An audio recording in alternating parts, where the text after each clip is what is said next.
Hello there, and welcome to Dead Reflections podcast. We are your hosts. Caleb. Kolby. Jesus. And I'm your boy Josh, aka Drifter Voyages, and this is episode 25. Thank you so much for watching or listening. New episodes drop every Friday. Our goal here is to give someone at the table the chills, and if we're lucky, we might even send those spooks along to you. Before we get into the show, we have a couple familiar with failure updates. Before all that, I should say July 9th in Midland, we played at Sound Deep Forever Fest. That went amazing. Lots of friends, and we should have one of those bands' guitarist as a guest soon, hopefully very soon.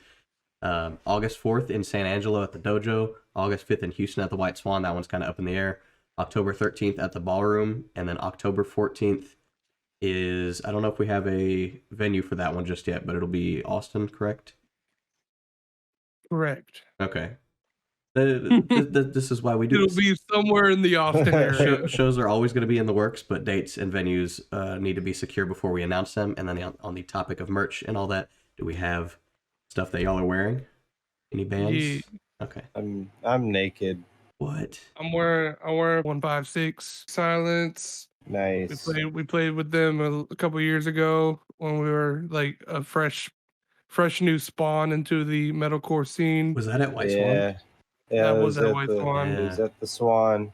Hey, And they're from Pittsburgh, I believe. nice. They're pretty sick band. I have no band merch on. I have my Legend of Zelda shirt from GameStop that has bleach all over the bottom of it because it's my lounge around the house shirt and do work in shirt. Yeah.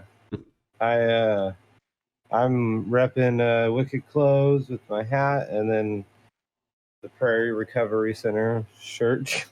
Is that the name of the place you work? Yeah. Oh, okay. Wow. I don't know. I've never heard the name. I purchased a new hat, and it should be here by the next time we record. Yeah, by the way, I saw that. That hat looks sick. I'm pretty jelly of that hat. I want that hat. Where'd you get that from? Give me one. I'll get back to you on that. Okay, I guess before y'all move forward anymore, this is going to be another free episode, as in there is no topic that we are coming into it with. This is part 2 of the COVID series that we've got going on. Josh and Kolby both are carriers at the moment. We're symptomless, but we still test positive. So this is another Discord call episode. Hopefully the next one will be back together, and then that one will have the guest. Again, it's all up in the air. But since we haven't been able to get back together and draw properly from Stephen Alexander, that's his name. It's been a little while since we've said it. But our jar of stories that's sitting right behind Elvira in the camera that you can see, we won't have a topic. So today's another free range one. And that company that I bought the hat from is Major Crimes Division. So check them out. They got some. That's an interesting name. They got some pretty sick design. It's all like homemade stuff. Yeah. It's all like Etsy stuff. Okay. To give them the. So since this one is this one's completely up to us to pick the stories, do y'all have any information on what you got? You go ahead, Kolby. Oh, no. I'll go. So mine is the short to medium sized story. We got a creepy neighbor that is trying to draw in our main character. This is a Reddit story that I'll give you right now. Nice. My story is about a unopenable wooden box. Oh my gosh. In fact, it is called the Unopenable Wooden Box. I almost picked that one.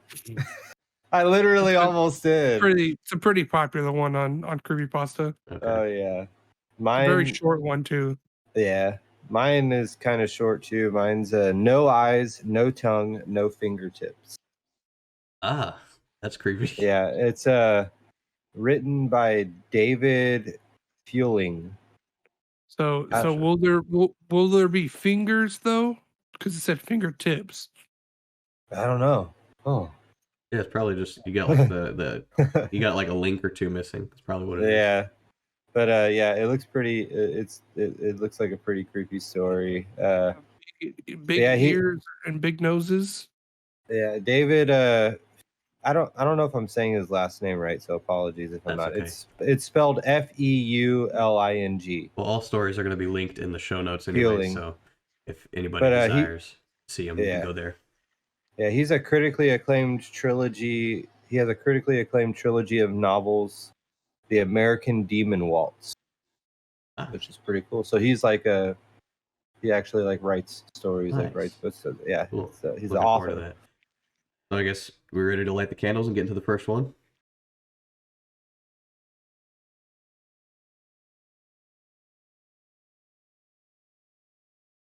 That's so crazy that you picked that story, because that name, when I was looking for stories for this episode, that name popped out to me so much for some reason. And then I was like, no, I'll do something else. And then turns out I've had this one locked away in my like saved little like emergency stories for a while.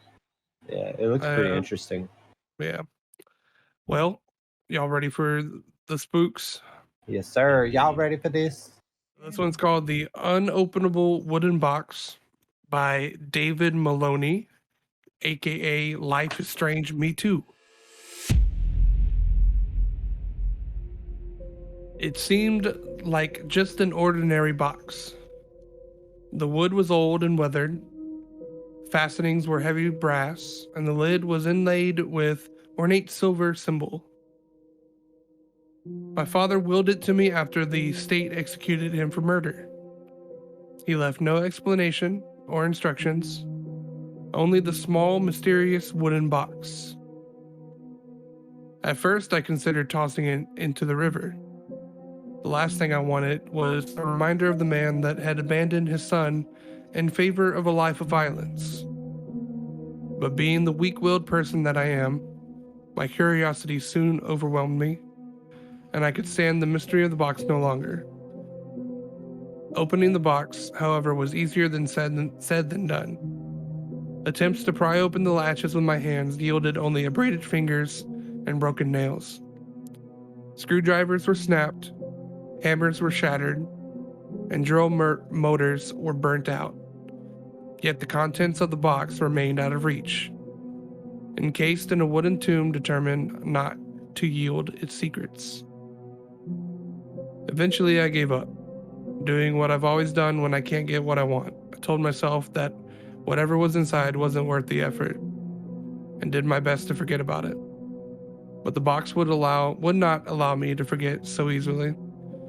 And one night while I was sleeping, it opened of its own accord. I awoke to an eerie silver luminescence that filled my bedroom, and a deep sense of pervasive cold that chilled the surroundings to absolute stillness. As I sat up in my bed, I was overwhelmed by a sense of unfamiliarity, as if I had been transported somewhere that looked very much like my bedroom, but was home to someone or something else. The silver light was emanating from beneath my closet door, lending a sense of unreality to everything that bathed in its pallid sheen, casting odd shadows that seemed to creep and move in the corner of my eye. I could feel myself standing up, though I had not willed myself to do so. And slowly, quietly, I crept towards the closet. My fingertips brushed the knob, recoiling for a moment from the penetrating cold. Then resolutely, firmly, I grasped it, pulling the door open to reveal the box. The hinges had sprung wide open. The light spilling forth was piercing and intense. My eyes filled up with the light and felt as if they would soon burst. Yet I could not tear them away. I could feel myself falling, slowly forward into an abyss of silver light that enveloped my horizon and became my entire being. Just before it swallowed me, the box snapped shut, and I found myself on the floor, my sweat-drenched cheek pressed against the cold, rough wood of the box. I pushed myself back to my feet. The eerie silver light was gone, and my room seemed once again my own. Yet something was still not right. The cheek that had touched the box was throbbing with a burning pain. I wandered into the bedroom and flipped on the light, gasping at my grotesque reflection. The symbol on the top of the box was burned into my cheek. I reached up to touch it, but as I did so, it faded. But the brand was not the only souvenir the box had left with me. I can feel a presence in me, an unwelcome guest, inside my mind. I find myself missing time, awaking in strange locales with blood splattered on my clothing. But that is not what worries me the most. What worries me the most is the call I received from my lawyer yesterday, asking for clarification on the amendment I had made to my will. He wondered why the only thing I wanted to leave my son when I died was an unopenable wooden box. Very Way. interesting. So, Yeah, no. yeah, just very so. Just a box of evil that wants to continue to be evil. Mm-hmm. So, would you, when reading that, did it- you think of like some kind of possession thing, or do you think the box itself is What is that box that's supposed to hold demons or whatever? Dybbuk box? A Dybbuk Yeah, box? it's a Dybbuk box. But like Dybbuk, a Dybbuk box is supposed to be like a demon that is trying to like wreak havoc on like the world Mm-hmm. and like it's trying to get out of the box. What this box is it's trying to like capture as many like souls as it can. So maybe the And- box itself is an Yeah. entity. Right, yeah. Dude. And like you said, there was no like characteristics beside like just a great silver light coming from Yeah. it. That's it. Like the box from Pulp it's Fiction. interesting. Yeah. The box from Pulp Fiction, except for it's not nice and whatever it is that everybody's so happy to see it. This one's bad and scary. That was an interesting story. It was very visually appealing. Like I could that sit one's there a and picture the thinker. whole thing. Yeah. Yeah. That one makes you like question like what the like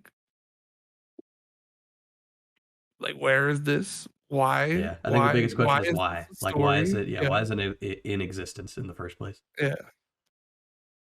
I don't know. Cool in a way. Cuz like I can see stories this that do that. being a like a Netflix series or a Oh, I could see it being a short for movie. sure.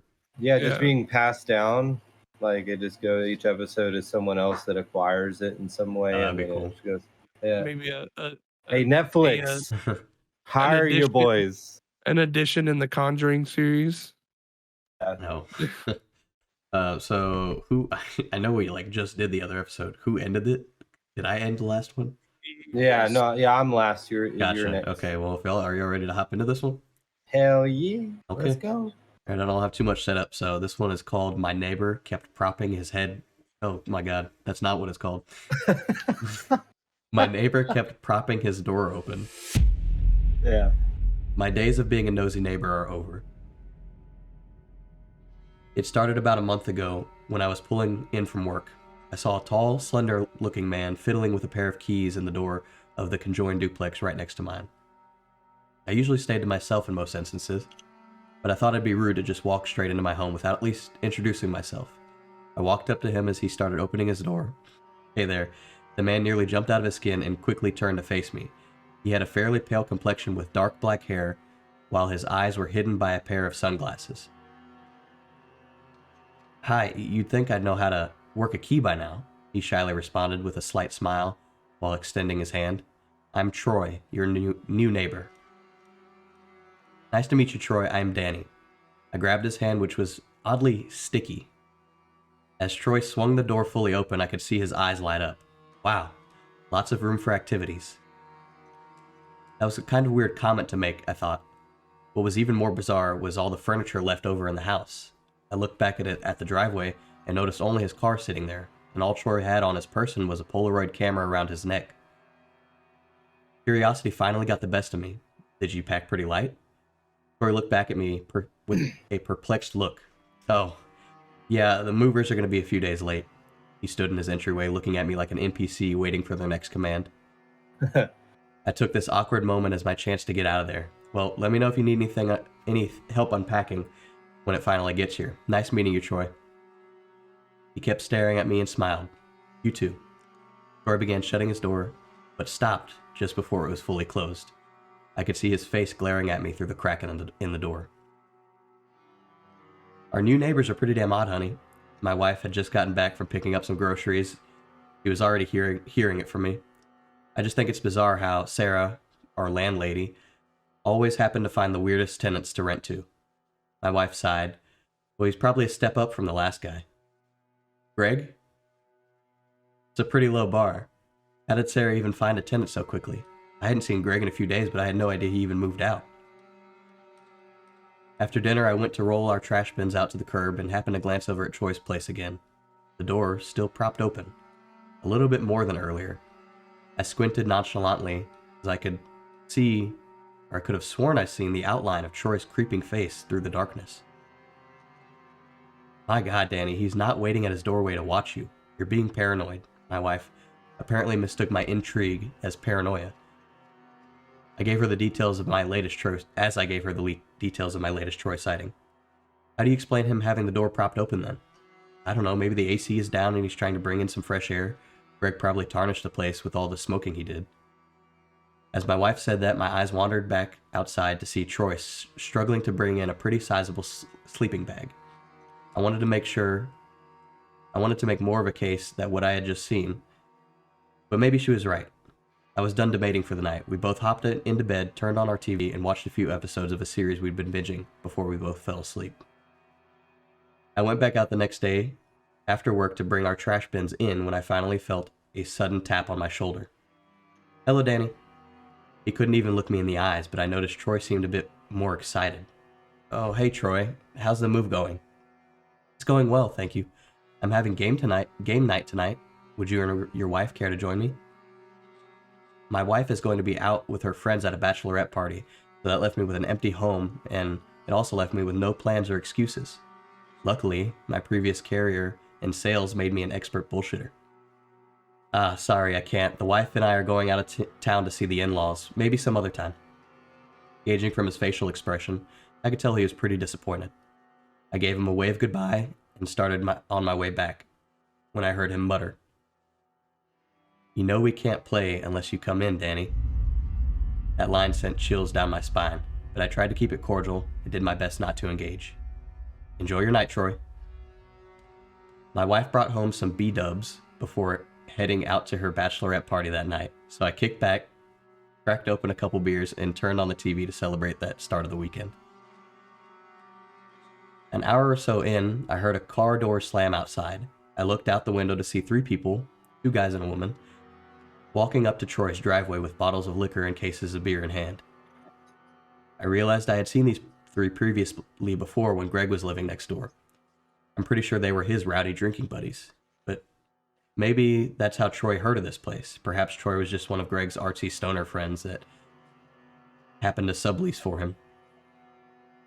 Usually it'd be annoying to see a bunch of college kids going in for a house party, but seeing those 3 relieved me a bit. It was good to see Troy at least had friends. It humanized him a bit more for me.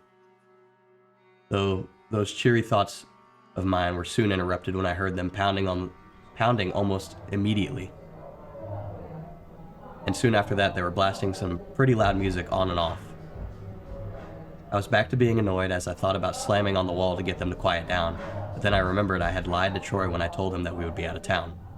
I buckled down and just dealt with it.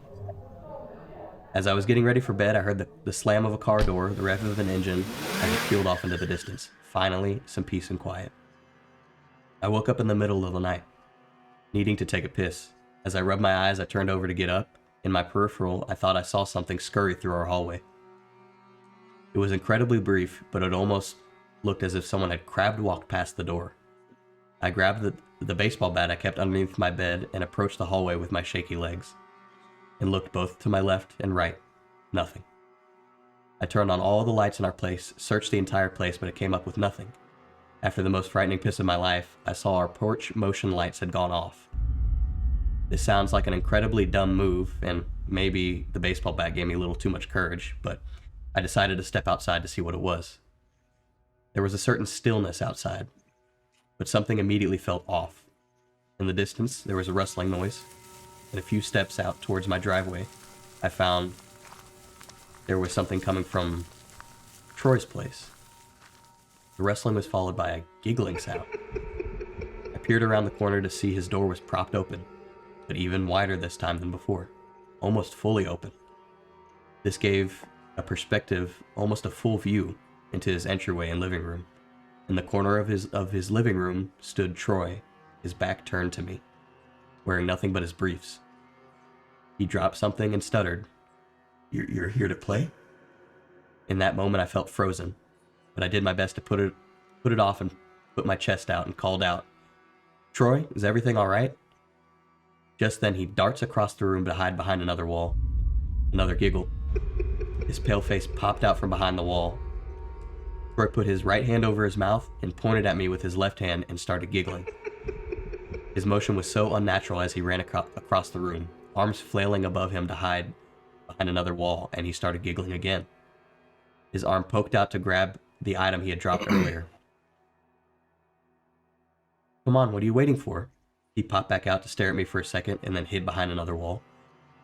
A few seconds go by, and I begin to hear a childlike whimper. Why don't you play? Why won't you play with me? I started to find my footing again and backed away. I reached my phone to call 911 and a scream, Why won't you play with me? Just then, Troy started storming towards me, towards the door with a knife. I quickly slammed it in his face and ran to my car. He pounded on his door from inside as I threw my car into reverse and quickly got out of there. My call to the cops didn't initially lead to much.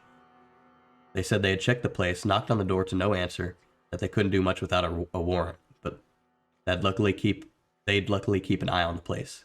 Throughout the night, my buddy Drew was able to wake me up constantly with a barrage of calls to let me crash on his couch. I texted my wife what had happened and to not go back to the house. The next morning, he and I met for breakfast, his wife and him met for breakfast, called the landlady Sarah afterwards. Hey Sarah, we're just wondering if you could tell us what's been going on with these issues we had with the next door tenant. There was a deafening silence before she finally spoke up. What are you talking about? What new tenant? A breaking and entering report was finally enough to get the police involved. They asked me a few questions about Troy, but I feel like I didn't give them as much as to who the guy really was. Sarah, landlord, apologized profusely. She mentioned being at a funeral that week and felt terrible for having left us wrapped up in this whole situation. She couldn't tell us much other than Troy had apparently gotten a hold of Greg's phone, house keys, and that there was an ongoing murder investigation. Sarah gave us the unfortunate news that Troy was still out there, but she would do everything in her power to make sure we felt safe. A few patrol cars would continue to monitor our place for the upcoming weeks. Sarah had a ring alarm system installed, and while we appreciated her concern, this was enough of a sign that we needed to move. We had saved up enough for a new place anyways, and this was the best excuse to get our asses moving. We got extremely lucky and found a place within our range a few days ago. We finally got everything packed up and ready. The movers packed up everything yesterday morning. As they were backing out, I saw a manila folder envelope placed on our driveway.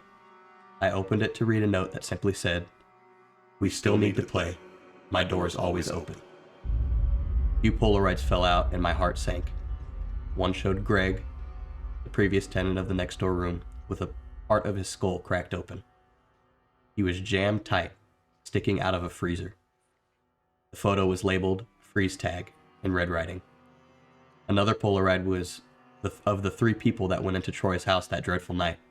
One person laying face first on the floor, bleeding out, while the other two tied to chairs with gags in their mouth, hardly any clothing. They had this incredibly sad, awful look of fear and despair on their face. This one labeled musical chairs. I looked at the final photo and my chest began to feel extremely heavy. My breath became more shallow. I think I was having a panic attack. The photo was a shot of me from behind.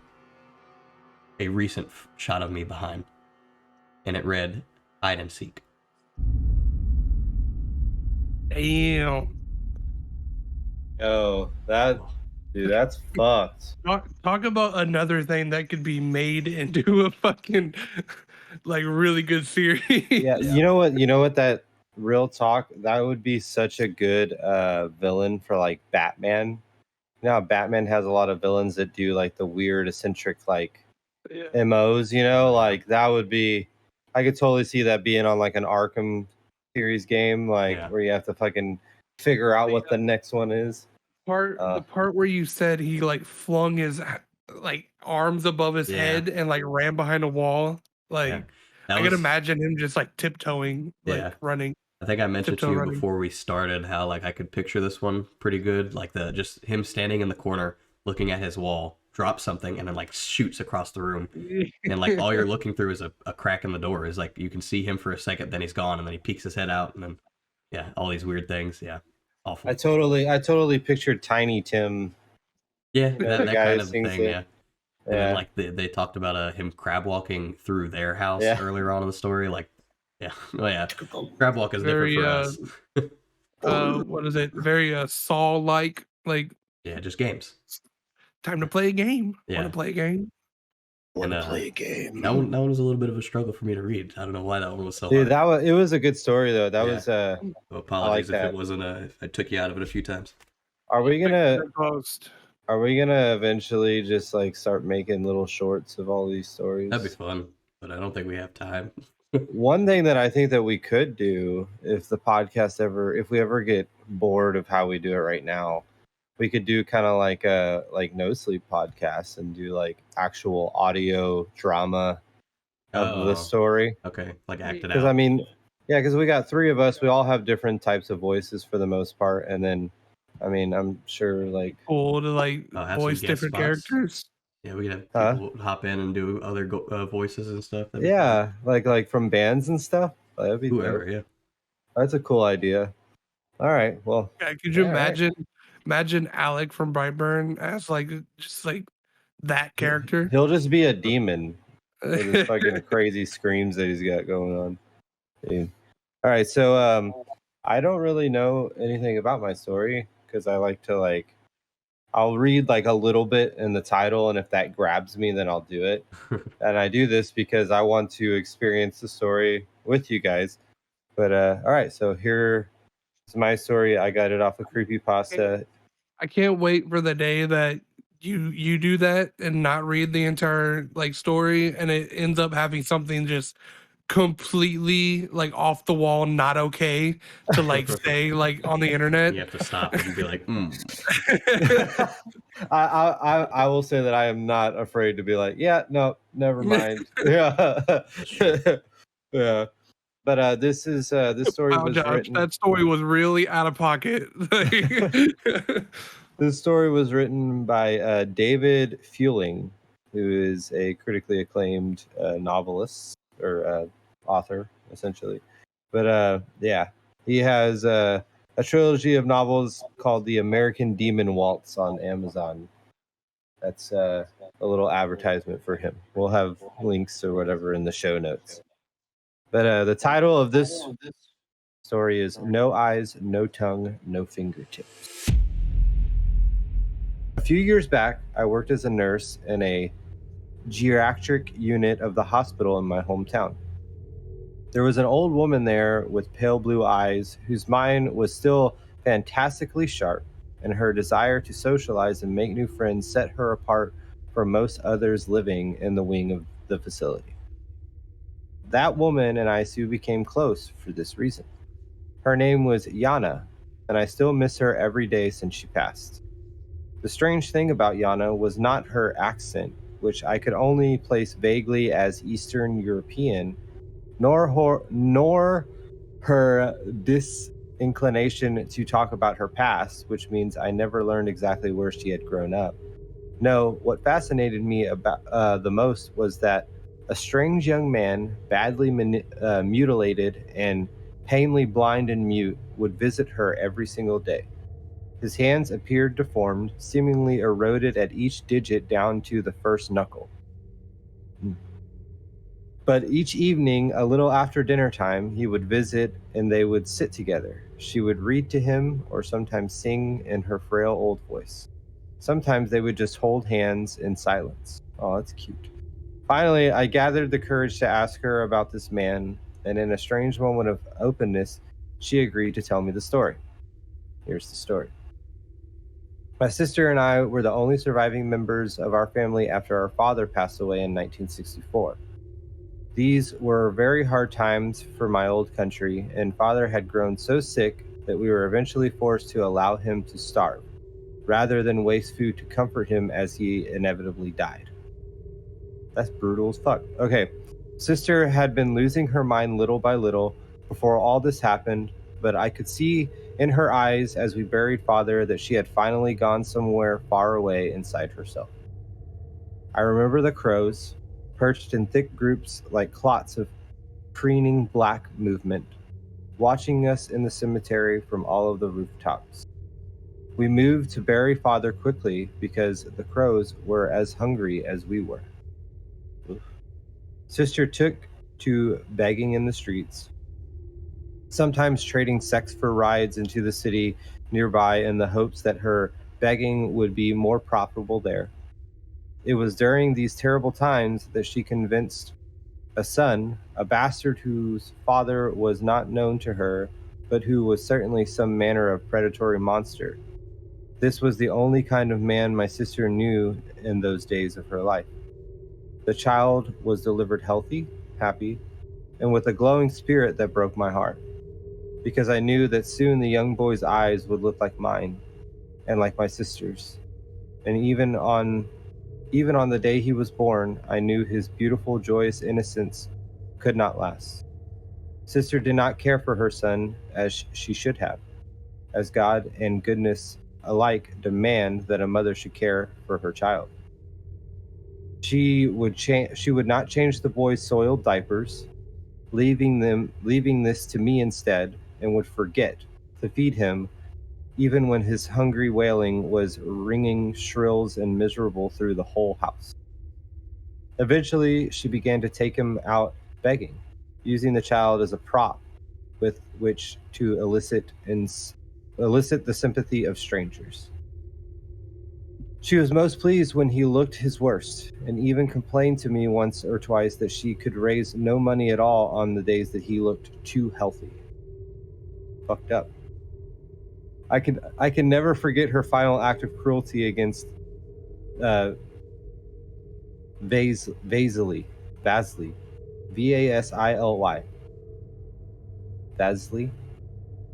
V. I named V against V. I named him myself after sister could not be bothered to do so. It was morning, and I walked outside into our yard to smell the air. The child was lying motionless on the ground there, and seemed quite dead, smeared as he was with his own blood. His little fingers and toes were black with frostbite. Sister had not even bundled him in anything when she laid him down hours ago in the dark of night. The crows, which were as hungry as we were, had plucked his beautiful eyes and tongue from his still living body. Damn. I grabbed him up, with tears already pouring down my cheeks, thinking that I had claimed a corpse. It was only when he stirred against my breast that I realized he might be saved. I swaddled him as warmly as I could and fed him something before rushing him down to the home of the town's only doctor. I nearly beat down the front door with my fists, and he answered with sleep still in his eye because it was so early. I paid him with all of the heirloom jewelry from my mother that I had been able to hide from my sister over the years. An hour or so later, the doctor told me V would live, but asked that he be allowed to monitor the child for the rest of the day. I told him that this would be fine, as today would be a busy day for me. And indeed it was. By evening, I had smashed sister's head to a flattened pulp with a cast iron skillet from our stove, obtained a train ticket for passage out of our home country, and made plans to give V the best life that he could still yet have. V, my son now, knows nothing about any of this, of course. I told him only that he was adopted away from a situation which he was likely not to survive. The mirthful optimism I saw in his face when he was born survives to this day inside my heart. Sister, in all her malice, had only managed to suppress it for a while, and now, almost 50 years later, he still visits his elderly mother every single day. She beamed with pride as she finished her story and would say no more. And she was right. V loved her so much and wore no resentment on his face for his injuries. He always seemed to be smiling pleasantly, even though, in his blindness, he often didn't know anyone was looking. He visited her every day until she died, and he was holding her hand when she passed. I knew that from his interaction with hospital staff that he understood spoken English, and so at Yana's funeral, I told him that I had been a friend of his mother's. I told him that she was the most amazing, wonderful woman I had ever met. His sad, grateful smile grew deeper, and he nodded his head. His response came in sign language. She was. All right. Yeah. Well, that was intense, like very quickly. Yeah, shout out to David Fueling. That was a great story. Did y'all catch what she fucking did? She murdered her sister. Yeah. She literally smashed her sister in with a cast iron skillet. Like, what the fuck? Like, that was as one does. I thought that was gonna be a situation like you had just said, Kolby, like with the baby, like the child abandonment and everything. And I was like, all right, this story's getting kind of bad. And then I was sitting there thinking, like, God damn it, Kolby would say it the one time where like. But no, that was a sad. It was a beautiful and sad story. It was well written too. Yeah, it made sense when you said Eastern European. Yeah, that happened a lot, over there, like in London and stuff. I've actually been watching Peaky Blinders, and it gave me Peaky Blinder vibes, like hardcore. But now I get the no eyes, no tongue, no fingertips. So literally, crows plucked out his eyes and his tongue while he was still alive. Yeah, just being left out. Yeah, I was expecting crows to be more of a player in this story, because as Caleb knows, I don't fuck with crows. You don't like crows? Well, not to follow. It's been a very recent development since you started working at the where we work now, right? They are creepy. It's more like a gang, like turf kind of deal. It's not that I'm scared of crows. It's just I don't want them around me. Reasonable. Have you watched Stephen King's what is it, Birds? The Birds or whatever? I don't want to. Dude, that Stan also has a crow. Yeah. Dude, crows are kind of scary. Yeah, it's because I mean they're huge. They're giant birds. Then you got the three-eyed raven, which is crow-esque in yeah. Ravens aren't ravens bigger than crows? That's what I'm thinking of. Ravens are the big version of like a crow, essentially. Yeah. But yeah, dude. I'd be down to have a pet raven, like kill off all the crows that try to attack me. Ravens do the same thing, don't they? Like they flock and. But I ain't got beef with ravens. I got beef with crows. So. Austin works for Raven, so it's a win-win. Oh god, did that one fly right over y'all's head? Wait, what? Austin works for Raven. Oh, okay. Oh yeah. Oh yeah. Austin. I heard something for Raven, and I assumed you were talking about JK. Oh, there's that too. Yeah. Yeah. We got more connections to ravens than crows. So, okay, that's it. That's our mission statement now. We're gonna end the species of crow. Starting now. Hashtag fuck crows. You heard it here first. Oh my god. Oh, all right. So, well, what the fuck? You got a little hand? So for listeners only. There is Kolby's got a tiny hand, one of those little miniature hands, and he's just patting away on his mic. That looks so. I can't. That's that uncanny valley shit. I can't. I don't like that. It makes me uncomfortable. Real quick before we end off, has there been anything that has happened? What's wrong, Josh? He's strong. What's wrong? Kolby's reaching out to the camera with the strong hand. Any creepy things? I haven't had anything. This dude's been standing in my corner just staring at me the whole time, but that's not a big deal. Yeah, that's Jeff. Not the killer. That's his Oh, cousin. okay. I almost got nervous there for a second. No, I haven't had anything.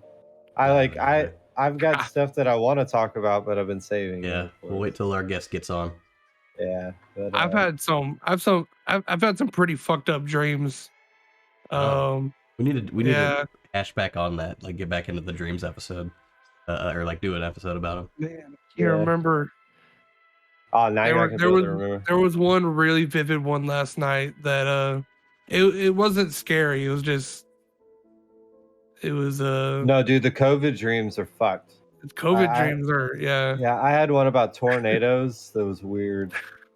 Like tore through the building that I was in, and like I like held on to like a beam, but like it felt so real. It's also because I've been binging Stranger Things, and all of that's just like put into my mind. Yeah. But yeah. Oh my gosh, I watched this movie yesterday. It was a Asian film that was dubbed. It's on Netflix. It's called like Incantation. Okay. Please watch it. It made me okay. So this is my scary thing. It made me so uncomfortable because like it starts out and it like one of the first things is like it shows like a Ferris wheel that's going, like it's moving, and it's like you can make this Ferris wheel go to the left or to the right with your mind, and it like makes you stare at it and do it, and you do it, because it's like a vision, illusionary, optical illusion. Optical illusion, yeah. And then it shows a train, and it's like you can make it look like it's going straight or going backwards. Yep. And then it's like, so it does all that, and then it starts like being like, all right, I need you to recite this thing. Don't worry, you can say it in your mind. And what fucking sucks is they say the incantation, so you're saying it in your mind because it just said it to you, and you're also reading the subtitles or whatever, and it's just like it makes you feel like just watch the movie. It's fucked, and it was really good. And like I try to dubbed sometimes gets on my nerves, especially like anime not so much because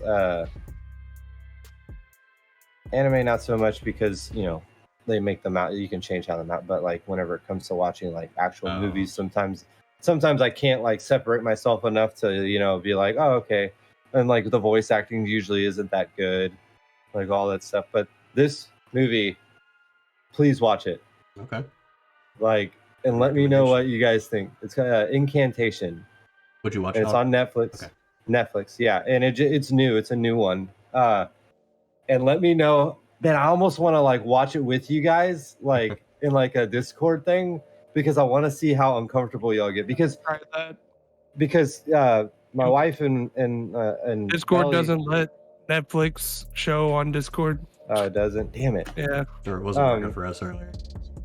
Yeah. So like, Vex and Belly, like they went to Dippin's house, so I was here by myself. And I was like, you know what? I haven't done the like sitting in the dark. Ooh, that mustache, bro, looks nice. You should wear your mustache like that all the time. But I haven't done the like sitting in the dark by yourself watching a scary movie. Like I haven't done that in forever. So like I was like, fuck it, I'm bored. Like I'm stuck in the house. I'm gonna fucking do it. And then I watched that, and it was like, it did not disappoint. High praise. Yeah, we'll have to. I'm gonna hold it up to your judgment call. I think the main thing was just how they tried to make you like interact with what's going on. Like they're speaking directly to you, and it's like very fourth wall breaking. And then just like I've always loved like Asian culture, especially like their lore with like scary stuff. Like it's always so. It's always just so like creepy and weird, and it's really neat. But all right, we're gonna wrap this up. That's it for episode 25 of Dead Reflections Podcast. We like to shout out our friends in Dark Hour Podcast and Hauntedly Podcast. We encourage y'all to give them a listen and check them out. Follow us at Dead Reflections Podcast on all social medias, or follow the link tree to find our socials. Spotify, Apple Podcast, Facebook, Twitter, Instagram, and the video version of this podcast on YouTube. Email us at deadreflectionspod@gmail.com to submit your stories, let us know how we're doing, or tell Kolby how much you're scared of his tiny hand. All band-related social medias can be found at FWFTX. Please don't forget to leave a rating or review anywhere you listen. They really do help us get our name out and find new listeners. Thank you for all your continued support, and remember, tell your family, tell your friends, and tell the monsters under your bed to listen to Dead Reflections podcast. Have a spooky night.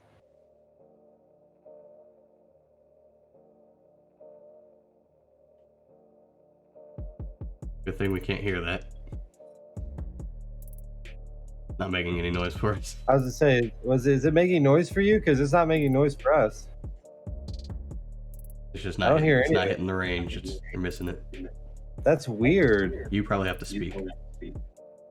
Uh, Oh, no. hey, do y'all hear it now? Oh, Hey.